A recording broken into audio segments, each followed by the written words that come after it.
வணக்கம். ஆகாஷ்வாணி புதுச்சேரி செய்திச் சுருக்கம் வாசிப்பவர் வீரமணி. வலுவான மற்றும் வளமான தேசத்தை உருவாக்குவதில் நாட்டின் இளைஞர்களின் முக்கிய பங்கை பிரதமர் திரு நரேந்திர மோடி தமது சமூக ஊடக பதிவில் எடுத்துரைத்துள்ளார்.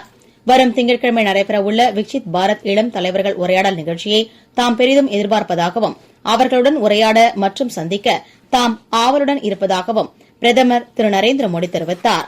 இந்நிகழ்ச்சிக்காக நாடு முழுவதிலும் இருந்து 3000த்திற்கும் மேற்பட்ட இளைஞர்கள் டெல்லிக்கு வந்துள்ளதாகவும் பிரதமரிடம் தங்களின் கருத்துக்களை முன்வைக்க முழுமையாக தயாராக உள்ளதாகவும் இளைஞர் நலன் மற்றும் விளையாட்டுத்துறை அமைச்சர் டாக்டர் மன்சுக் மாண்டவியா தெரிவித்துள்ளார்.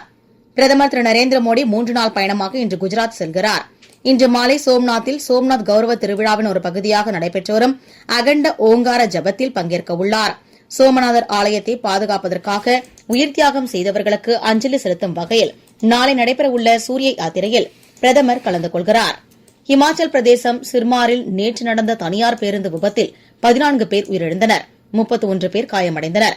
குடியரசுத் தலைவர் திருமதி திரௌபதி முர்மு, துணை குடியரசுத் தலைவர் திரு சி பி ராதாகிருஷ்ணன் மற்றும் பிரதமர் திரு நரேந்திர மோடி ஆகியோர் இத்துயர சம்பவத்திற்கு தங்களது ஆழ்ந்த இரங்கல்களை உயிரிழந்தோர் குடும்பத்திற்கு தெரிவித்துள்ளனர். பிரதமர் தேசிய நிவாரண நிதியிலிருந்து உயிரிழந்தோர் குடும்பத்திற்கு தலா 2 லட்சம் ரூபாயும் காயமடைந்தோருக்கு தலா 50,000 ரூபாயும் வழங்கப்படும் என பிரதமர் திரு நரேந்திர மோடி தமது சமூக வலைதள பதிவில் தெரிவித்துள்ளார். புதுச்சேரி லாஸ்பேட்டையில் இயங்கி வரும் மகளிர் பொறியியல் கல்லூரியில் ஆய்வக கட்டிடம் அமைக்கும் பணிக்கு மாநிலங்களவை உறுப்பினர் தொகுதி மேம்பாட்டு நிதியிலிருந்து 1,18,00,000 ரூபாய் ஒதுக்கீடு செய்யப்பட்டு அதற்கான பூமி பூஜை நடைபெற்றது.